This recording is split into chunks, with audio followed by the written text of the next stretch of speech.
Hello friends, welcome to the competitor content channel. This is Nikhita అండి. ఈ రోజు మనం ఇంగ్లీష్ గ్రామర్ అంటే ఇంగ్లీష్ కంటెంట్ చూసుకుంటున్నామండి. ఏపీ టెట్ అండ్ డిఎస్సికి రెండింటికి యూస్ఫుల్ అవుతుంది. So let's start the video. First question అండి, supply the most appropriate homonym అండి. హోమోనిమ్ చూసుకుందాము ఈ సెంటెన్స్ కి. You dash to respect elders. ఒకసారి ఏంటంటే ఇక్కడ sentence you dash to respect elders. So ఇక్కడ ఆప్షన్స్ ఇచ్చారు, వాట్, కాట్, ఆట్, ఆట్. ఇది కూడా రెండు ఆట్ అనే వస్తుంది. ఇక్కడ మనకి బాట్ అంటే కొనడం మాట, కాట్ అంటే దొరికిపోవడం. ఇక్కడ మనకి ఆట్ అని వస్తుందండి. ఈ ఆట్ అంటే AUGHT. ఆట్ అంటే మనకి ఏమొస్తుంది, ఏదైనా అని వస్తుంది. అంటే ఏంటండి, ఎనీథింగ్. ఆట్ అంటే ఎనీథింగ్. ఈ ఆట్ OUGHT, ఈ ఆట్ వచ్చేసరికి తప్పక, ఏంటండి, తప్పక, లేకపోతే ఇంగ్లీష్ లో ఏమంటారు, కంపల్సరీ. సో మనకి ఇక్కడ ఆన్సర్ లో ఏం రావాలి అంటే ఆప్షన్ 4 ఇస్తే రైట్ ఆన్సర్ వస్తుందండి.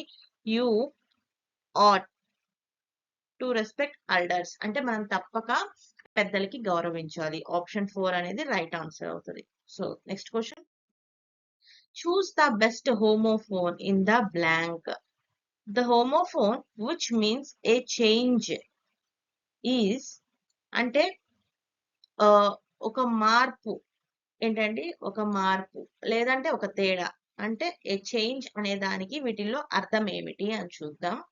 ఇక్కడ మనకి ఇఫెక్ట్, ఇఫెక్ట్ అంటే ఏమిటి వస్తుంది అంటే ప్రభావం, ఒక ప్రభావం చూపేదైనా ఒక చేంజ్ అయినా వస్తుంది. ఓకేనండి. ఇఫేస్, ఎఫేస్ అంటే ఏంటి అంటే ఎరేజ్ అనేది మనకి మీనింగ్ వస్తుంది. ఎరేజ్ అంటే చెరిపి వేయబడింది లేకపోతే తుడిపి వేయబడడం.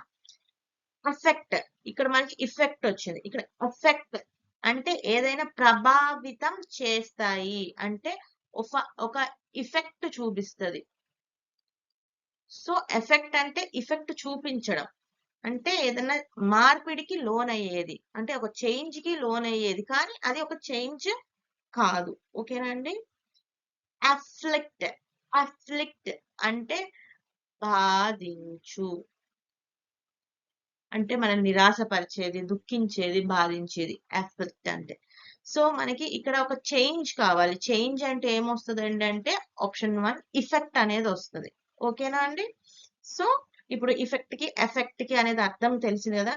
ఒక చేంజ్ చేయబడిన ఉన్న దాన్ని ఎఫెక్ట్ అంటారు, ఒక మార్పు, ఒక చేంజ్ ని ఇఫెక్ట్ అంటారు. ఓకేనా అండి. Next question, choose the words which most nearly to the same keyword. అంటే సేమ్ మోస్ట్ నియర్ గా ఉన్నదైనా లేకపోతే మీనింగ్ అయినా. క్విప్ ఏంటండి, క్విప్ అనేది వచ్చింది. ఇక్కడ మనకి క్విప్ అంటే ఏంటి అంటే జోక్ అండి. జోక్, జోవియస్ లేకపోతే చమత్కారం అంటాం కదండి. అంటే సీరియస్నెస్ కాదు, జోక్ గా ఉండడం, చమత్కారం చేయడం. సో ఇక్కడ మనం ఒకసారి దానికి సేమ్ మీనింగ్ వచ్చే ఏమిటో చూద్దాం. రిక్వైర్, రిక్వైర్ అంటే మనకి ఏమంటాం, కావాల్సిన, అవసరమైనవి, అది రిక్వైర్ అంటే వస్తుంది. క్వాష్, క్వాష్, క్వాష్ అంటే ఏంటండి, క్వాష్ అంటే అణిచివేయబడింది. ఓకే, అణిచివేయబడింది. సప్రెస్డ్ అని వస్తుంది. అణిచి వేయబడినది.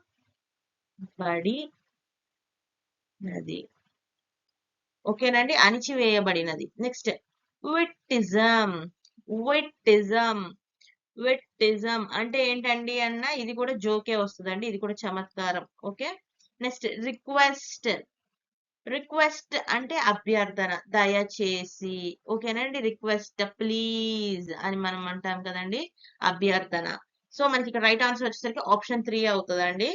సో నెక్స్ట్ క్వశ్చన్, ఇక్కడ ఏమి ఇచ్చారండి, choose the correct antonym. Okay, దేని యొక్క ఆపోజిట్ అండి.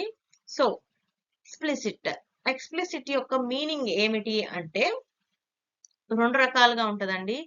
క్లియర్ గా, ఓకేనండి, అంటే స్పష్టమైన.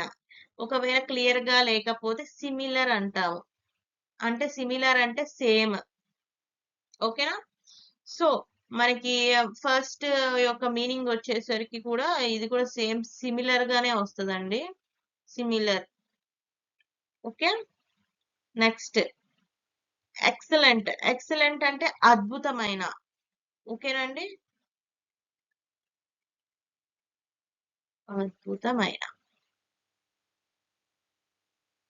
నెక్స్ట్ హిడెన్ అని వచ్చింది. హిడెన్ అంటే దాచబడింది అని వస్తుందండి. మనం ఏదైనా వస్తువులు దాస్తాం కదండి, దాన్ని హిడెన్ అంటారు. So next bright. బ్రైట్ అంటే చాలా వెలుతురు లేకపోతే ప్రకాశవంతమైనది అని వస్తుంది నాకు తెలిసి. ప్రకాశవంతం. సో మనకి ఇక్కడ ఇక్కడ యాంటోనిమ్ అని అడిగాడు కదా, సిమిలర్ ఇది రాంగ్ అవుతుంది. ఎక్సలెంట్ ఇది కూడా రాంగ్ అవుతుంది. ప్రకాశవంతం ఇది కూడా మనకి అసలు రాంగ్ అవుతుంది. ఎందుకంటే ఇక్కడ క్లియర్ గా అని ఇచ్చాడు, లేకపోతే సిమిలర్ గా. క్లియర్ గా అంటే మనకి క్లియర్ గా కనపడుతుంది. ఇక్కడ హిడెన్ అని ఏమి ఇచ్చాడంటే దాచిబడి ఉంటది, అంటే మనకి కనపడదు కదండి. సో మనకి ఆప్షన్ 3 అనేది రైట్ ఆన్సర్ అవుతుందండి. నెక్స్ట్ క్వశ్చన్ రిపీట్ అయింది. Next correct spelling of the word. ఓకేనా అండి? ఇక్కడ ఇచ్చిన వాటిల్లో ఏది కరెక్ట్ స్పెల్లింగ్? ఇక్కడ ఏమి ఇచ్చాడండి? నోమోనియా. నోమోనియా అనేది కాదు. ఇక్కడ న్యూమోనియా అని ఇచ్చాడు. కానీ మనకి ఎప్పుడైనా న్యూమోనియాకి ముందు పి అనేది వస్తుంది. పి అనేది సైలెంట్ లో ఉంటది. సో ఇక్కడ చూడండి, pneumonia. Pneumonia NEU pneumonia. Pneumonia. P అనేది సైలెంట్, రైట్. ఇక్కడ న్యూమోనియా నో, W అనేది రాదు కదండి. సో ఇది కూడా రాంగ్. మనకి రైట్ ఆన్సర్ ఏమిటి వస్తుందండి? Option 3 pneumonia. మీరు ఏం చేస్తారంటే రోజుకి జస్ట్ ఇప్పుడు మీరు చదువుకున్న వాటిల్లో కొత్త వర్డ్స్ ఏమన్నా వస్తే వాటిల్ని కొద్దిగా అబ్జర్వ్ చేయండి. రోజుకి ఒక 5-6 వర్డ్స్ చూసినా కానీ సరిపోతుందండి చాలా వరకు. Abdullah has bought a story book. The part of the underline. Okay, underline చేసిన దాని యొక్క పార్ట్స్ ఆఫ్ స్పీచ్ అడిగారండి. ఇక్కడ ఏమి ఇచ్చాడు? Story book. బుక్ ఏమవుతుందండి మనకి? బుక్ ఏమవుతుంది? నౌన్ అవుతుంది కదా. ఇప్పుడు బుక్ యొక్క ఎట్లాంటి బుక్ యొక్క క్వాలిటీ తెలుపుతుంది కదా, అంటే నౌన్ యొక్క క్వాలిటీ తెలుపుతుంది. బుక్ ఎలాంటిది? స్టోరీ బుక్కా, లేకపోతే జోక్స్ బుక్కా, హర్రర్ బుక్కా, క్విజ్ బుక్కా అని చెప్పేది ఏంటి? ఎట్లాంటి బుక్, నౌన్ ఎలా ఉంది, నౌన్ యొక్క క్వాలిటీ, నౌన్ గురించి తెలిపేది ఇది స్టోరీ కదండి. నౌన్ గురించి తెలిపేది ఏంటంటే మనకి పార్ట్స్ ఆఫ్ స్పీచ్ లో అడ్జెక్టివ్. అంతేనా? So option 4 is the right answer. కొద్దిగా మనకి జస్ట్ వాటి యొక్క డెఫినేషన్స్ అనేవి, అది ఏంటి, అది ఎట్లా పనిచేస్తుంది ఒక్కటి తెలిస్తే చాలు, మనం ఏదైనా answer పెట్టగలుగుతాం.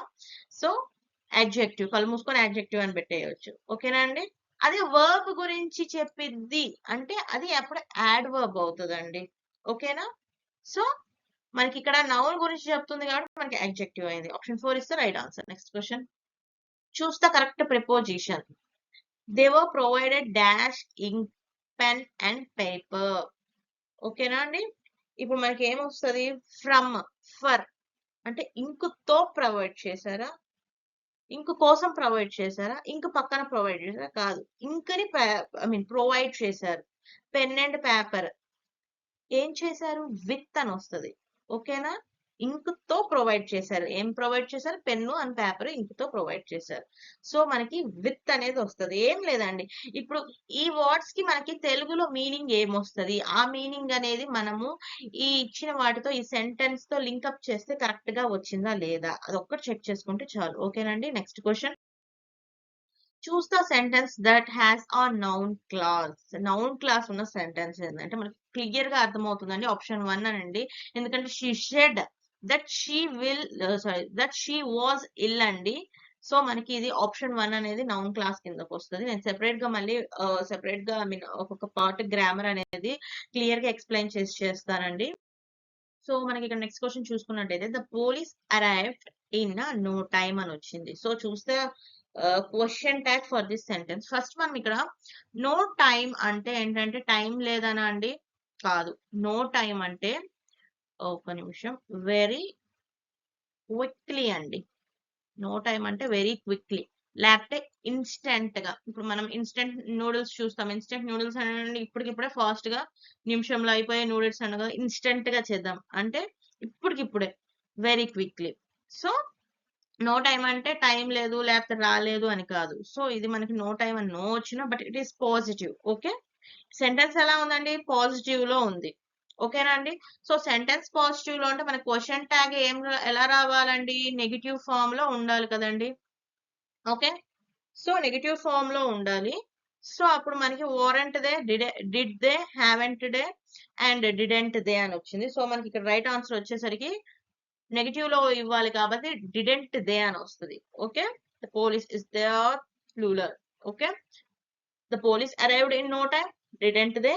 Option 4 is the right answer. Next question. Choose the correct superlative form of the following. No other place in India is as cool as Ooty. ఇక్కడ ఏమి ఇచ్చండి? నో అదర్ ప్లేస్ అంటే ఏది కాదు, ఊటీ ఇస్ ద ఫస్ట్ అని చెప్పొచ్చు, అంతే కదండి. Ooty is the best and first. So మనకి సూపర్లేటివ్ డిగ్రీ అని వచ్చినప్పుడు ఏం చెప్పామండి?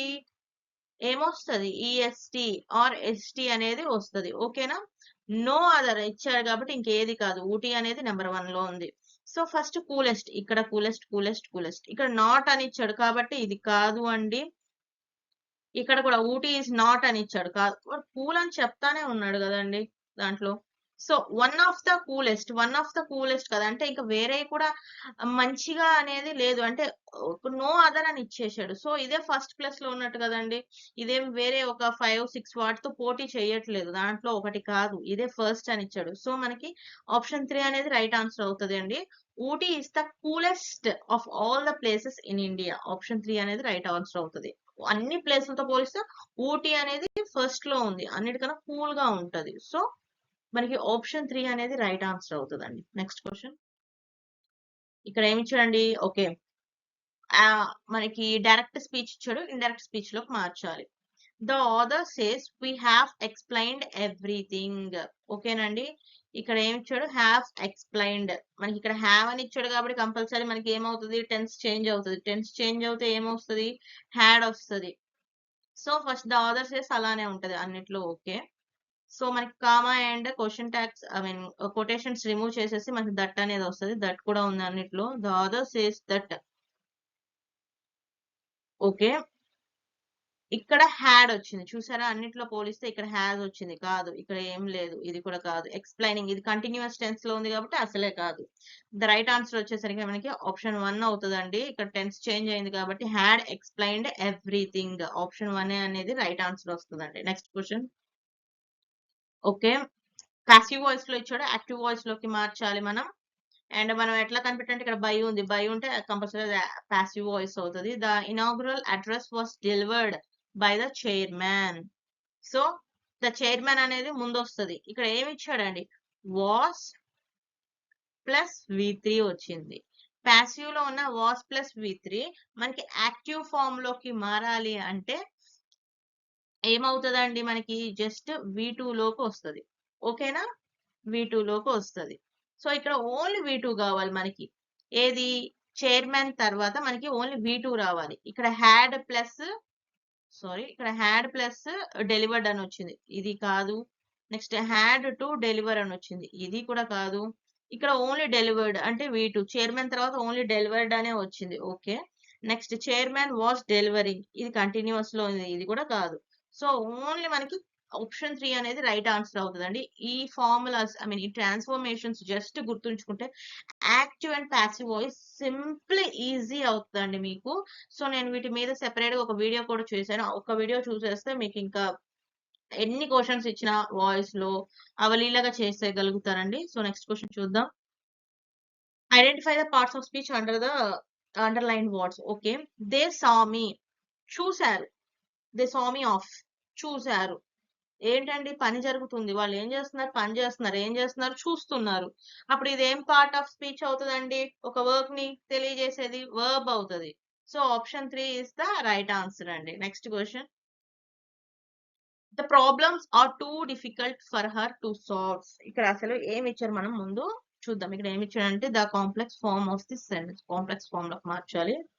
సో ఇక్కడ ఏమి ఇచ్చారు, ప్రాబ్లమ్స్ అనేది చాలా డిఫికల్ట్ గా ఉన్నాయి తనకి. అంటే తనకి మ్యాథ్స్ ప్రాబ్లమ్స్ ఇచ్చారనుకోండి, లేదంటే నిజంగా కష్టాలే వచ్చాయనుకోండి, చాలా కష్టంగా ఉన్నాయి తనకి ప్రాబ్లమ్స్. ఎందుకు సాల్వ్ చేయడానికి? అంటే సాల్వ్ అవ్వట్లేదనే కదా, అంతే కదా. సాల్వ్ అవ్వట్లేదు కాబట్టి ఆ ప్రాబ్లమ్స్ చాలా సాల్వ్ అయితే మనం కష్టం అంటామా, అనం కదండి. సాల్వ్ అవ్వట్లేదు కాబట్టి ప్రాబ్లమ్స్ చాలా కష్టంగా ఉన్నాయి. The problems are too difficult for her to solve. So ఇక్కడ మ్యాచ్ అయ్యేది చూద్దామండి. The problems are difficult yet she can solve. తను సాల్వ్, ఇప్పుడు ప్రాబ్లమ్స్ డిఫికల్ట్ గా ఉన్నాయి కానీ తను సాల్వ్ చేయగలుగుతుంది అనేది సెంటెన్స్ లో ఇచ్చాడండి, లేదు కదా. సో ఆప్షన్ 1 అనేది రాంగ్ ఆన్సర్ అవుతుంది. The problems are so difficult that she can't solve them. Okay, ఇది మనం అనుకున్న దానికి కరెక్ట్ గా ఉంది. నెక్స్ట్ వేరే కూడా ఒకసారి చూద్దాం. The problems are not difficult, అసలు అక్కడ ఇచ్చిందే డిఫికల్ట్ అని, వీడు నాట్ డిఫికల్ట్ అంటున్నాడు కాబట్టి ఆప్షన్ 3 కూడా wrong. Neither the problems are difficult nor she can solve them. ఇక్కడ ఏమని ఇచ్చాడు, నైదర్ నార్ ఇచ్చాడు, బట్ ఆడేమి మనకి సెంటెన్స్ ఏమొస్తుందని, ప్రాబ్లమ్స్ డిఫికల్ట్ గా లేవంట, సాల్వ్ కూడా చేయలేదంట. సో అది కూడా కాదు కదండి, మనకి ఆప్షన్ 2 అనేది రైట్ ఆన్సర్ అవుతుంది. ప్రాబ్లమ్స్ అనేది చాలా డిఫికల్ట్ గా ఉన్నాయి కాబట్టి తను సాల్వ్ చేయలేదు. So option 2 is the right answer. Next question, what is the adverb for angry? Verb కి మనం ఏదైనా ఎడిషనల్ గా యాడ్ చేస్తే దాన్ని ఏమంటారండి? యాడ్వర్బ్. చూసారండి, మనకు మాటలోనే పేరులోనే ఉంది యాడ్వర్బ్, వర్బ్ కి యాడ్ చేయడం. Very angry, so very angry అనేది రాదు. యాంగ్రియెస్ట్, ఇదేమన్నా మనం సూపర్లెటివ్ డిగ్రీ అండి? కాదు. యాంగ్, నో, ఇది కూడా కాదు. సో ఎల్వై, ఎక్కువ ఎల్వై యూస్ చేస్తారండి యాడ్వర్బ్స్ లో. ఆప్షన్ 4 అనేది రైట్ ఆన్సర్ అవుతుంది. Angrily adverb. చాలా వరకు వర్బ్స్ కి ఎల్వై యాడ్ అయితే అవి యాడ్వర్బ్స్ గా చెప్పుకోవచ్చు. ఓకేనా అండి. Next question, formal salutation is used in official letters. అంటే మనం వేరే వాళ్ళని పిలిచే పద్ధతి మాట. అంటే ఫార్మల్ గా అఫీషియల్ లెటర్స్ లో మనం ఫార్మల్ గా ఏమని పిలుస్తాం? ఇప్పుడు ఎవరైనా మనము ఒక ఆఫీసర్ కి కానివ్వండి, లేదు అంటే ఒక ప్రిన్సిపల్ కి కానివ్వండి, ఒక టీచర్ కి కానివ్వండి, లేదంటే ఒక అదే పొజిషన్ లో ఏమైనా పెద్ద ఎంప్లాయీస్ కి కానివ్వండి, మనం అఫీషియల్ లెటర్స్ రాసేటప్పుడు వాళ్ళని మనం ఎలా పిలుస్తాము? హాయ్, హలో, డియర్ అని పిలుస్తామా? లేదు కదండి. అది మన పేరెంట్స్ తో, ఫ్రెండ్స్ తో, కొలీగ్స్, ఐ మీన్ దగ్గరగా క్లోజ్ ఉన్న ఫ్రెండ్స్ తో అట్లా చేస్తాం. సో వీళ్ళకి ఏంటంటే రెస్పెక్ట్ ఇవ్వాలి కదండి. సో అప్పుడు ఏమని పిలుస్తాం? రెస్పెక్టెడ్ సార్ ఆర్ మేడం అంటాము. డియర్ అని పిలుస్తామా? లేదు కదండి. So option 4 is the right answer అవుతుంది. ఏమిటండి? Formal salutation in the official letters అని వస్తే మనం రెస్పెక్టెడ్ సార్స్, మేడమ్స్ అనేవి యూజ్ చేస్తాం. So option 4 is the right answer. Next question, Alexandrian libraries were gutted down by the invading Huns. Okay, ఇక్కడ ఏం మనము యాక్టివ్ వాయిస్ అడిగారండి. సో ఇక్కడ ఏం చూస్తున్నాం, జస్ట్ వేరే ఎంత పెద్ద సెంటెన్స్ అయినా మనం చూడాల్సిన ఏం లేదు. వెర్బ్, దాని పక్కన హెల్పింగ్ వర్బ్ ఏముంది, అది ఏ ఫామ్ లో ఉంది అంతే మనం చూడాల్సింది. ఇక్కడ ఏమి ఇచ్చారు? వర్ ప్లస్ V3 ఇచ్చాడు ప్యాసివ్ లో. సో అది చేంజ్ అయితే ఇందాక కూడా సేమ్ అండి, అది వాస్ ప్లస్ V3 ఇచ్చింది, ఇక్కడ వర్ ప్లస్ V3 వచ్చింది. Was or were plus V3 వస్తే అది ఎలా చేంజ్ అవుతుంది? V2 ఫామ్ లోకి చేంజ్ అవుతుంది. ఇది మాత్రం మనం గుర్తు పెట్టుకోవాల్సిందండి. సో ఇక్కడ మనకి down by the, okay, the invading Huns తర్వాత V2 అనేది రావాలి. దానికి ఇమ్మీడియట్ గా V2 అనేది ఏమిటండి? V2 కూడా గట్టెడ్ అనే వస్తుంది. ఓకేనా. V2 form of the gutted is gutted అనే వస్తుంది. సో ద ఇన్వాడింగ్ హన్స్ పక్కన ఏమంటే గట్టెడ్ అని రావాలి. ఎక్కడ ఉంది? ఓకే, ఆప్షన్ 1 లో ఉంది, ఆప్షన్ 2 లో లేదు, ఆప్షన్ 3 లో లేదు, 4 లో కూడా లేదు. సో ఒకవేళ గనక ఇలా ఇచ్చింది వేరే ఆప్షన్ లో కూడా ఉంటే మీరు మిగిలిన సెంటెన్స్ చూసుకోవాలి అది ఎలా ఉంది అనేది. ఓకేనా అండి. సో మనకి ఆబ్జెక్ట్ సబ్జెక్ట్ అయిందా, సబ్జెక్ట్ ఆబ్జెక్ట్ అయిందా అని చూసుకోవాలి. సో మనకి ఇక్కడ ఆప్షన్ 1 అనేది రైట్ ఆన్సర్ అవుతుందండి. Next question, didn't you go to the cinema yesterday? ఏమని అడిగాడండి? నువ్వు నిన్న సినిమాకి వెళ్ళలేదా? ఇక్కడ ఏమి ఇచ్చాడు? డిడెంట్ యూ అని ఇచ్చాడు. ఓకేనా. ఏమి ఇచ్చాడండి మనకి ఇక్కడ? డిడెంట్ అని ఇచ్చాడు. సో మనకి ఇక్కడ ద రైట్ ఆన్సర్ వచ్చేసరికి ఎస్, ఐ డిడ్ అని వస్తుంది, పాజిటివ్ లో వస్తుంది. ఓకేనా అండి. Option 4 is the right answer. Next, mister Rao, are you going to the party? ఏమని అడిగాడండి? Are you going to the party? So ఇక్కడ ఆప్షన్స్ ఏమున్నాయో ఒకసారి చూసుకుందాం. No, I haven't invited.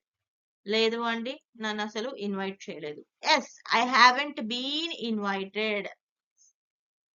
ఇక్కడ ఏమని ఇచ్చాడు? ఎస్, అవును, నన్ను haven't been invited. So yes కి హ్యావెంట్ బీన్ కి అసలు కుదరదు. Next, no, I haven't been invited. Okay, so నన్ను ఇన్వైట్ చేయలేదు. నో అని చెప్పేశాడు, నన్ను ఇన్వైట్ చేయలేదు అని. Yes, I haven't being invited. So ఇది బీయింగ్ వచ్చింది, ఇది అసలే రాంగ్ అండి. మనకి ఇక్కడ రైట్ ఆన్సర్ వచ్చేసరికి option 3 is the right answer.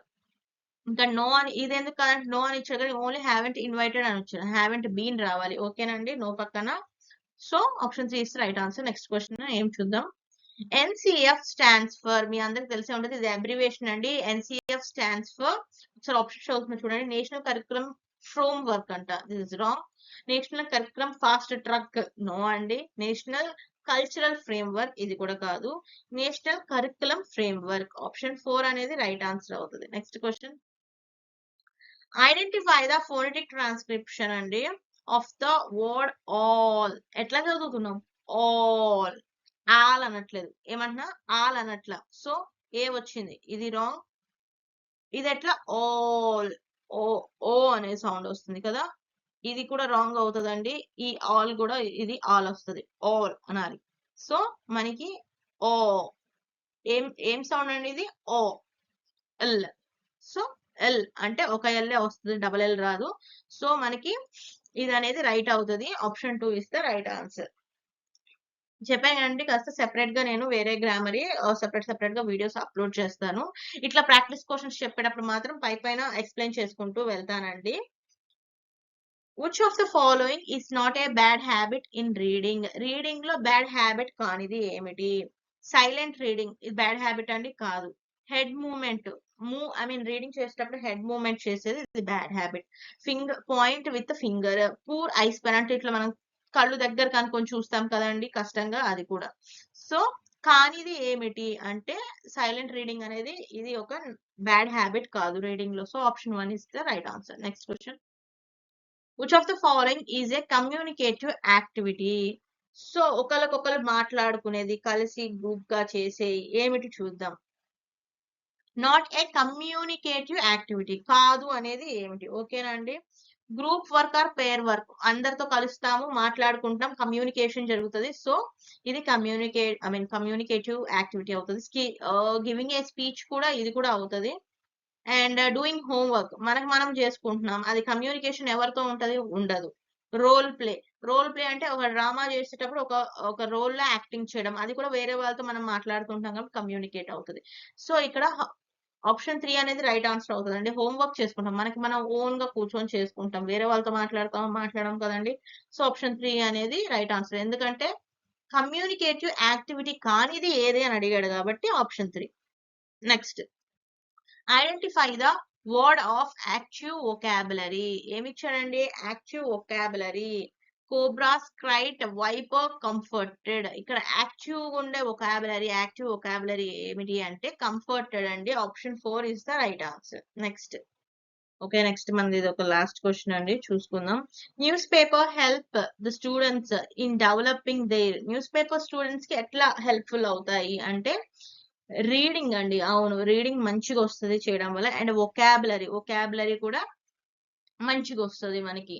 So vocabulary అంటే ఎట్లా, గ్రామటికల్ గా గ్రామర్ ఎలా ఉంది, ఆ స్ట్రక్చర్ ఫార్మేషన్స్ ఎలా ఉన్నాయి, ఈడియమ్స్ ఎలా ఉన్నాయి, అండ్ వాటి యొక్క spellings, first of all spellings ఎలా ఉన్నాయి అనేవి మనకి మొత్తం వొకాబులరీలో కవర్ అవుతాయండి. నిజంగా మనం ఒకసారి న్యూస్ పేపర్స్ అనేవి, ఇంగ్లీష్ న్యూస్ పేపర్, ఏ లాంగ్వేజ్ అయినా, మీరు ఏ లాంగ్వేజ్ నేర్చుకోవాలనుకుంటే ఆ లాంగ్వేజ్ న్యూస్ పేపర్స్ చదివితే చాలా వరకు మనకి ఆ ఫార్మేషన్, స్ట్రక్చర్, సెంటెన్స్ ఎలా మాట్లాడితే ఆ పద్ధతి అనేది బాగా అర్థం అవుతుంది. సో మనకి ఆప్షన్ 3 అనేది రైట్ ఆన్సర్ వస్తుంది. రీడింగ్ స్కిల్స్ అండ్ వొకాబులరీ అనేది బాగా డెవలప్ అవుతుంది. సో ఈ రోజుతో మనకి ఈ వీడియో అనేది కంప్లీట్ అయిందండి. నెక్స్ట్ రోజుకి ఒక వీడియో అప్లోడ్ చేస్తాను, లైట్ గా పైన ఎక్స్ప్లెయిన్ చేస్తాను ఒక్కొక్క డిఫరెంట్ టాపిక్స్. తర్వాత గ్రామర్ చేసినప్పుడు సెపరేట్ గా ఒక్కొక్క టాపిక్ మీద చేస్తా. ఓకేనండి. మా ఈ వీడియో గనుక నచ్చినట్టయితే లైక్ చేసి సబ్స్క్రైబ్ చేయండి. ఇంకా మనకి ఏపీ యాస్పిరెంట్స్ డీఎస్సీకి, టెట్‌కి ప్రిపేర్ అయ్యే వాళ్ళు ఎవరైనా ఉంటే మీ ఫ్రెండ్స్‌లో వాళ్ళకి కూడా సెషన్‌ని షేర్ చేయండి. వాళ్ళకి కూడా చాలా ఈజీగా ఉంటది నేర్చుకోవడానికి. సో, థాంక్స్ ఫర్ వాచింగ్ అండి. బాయ్.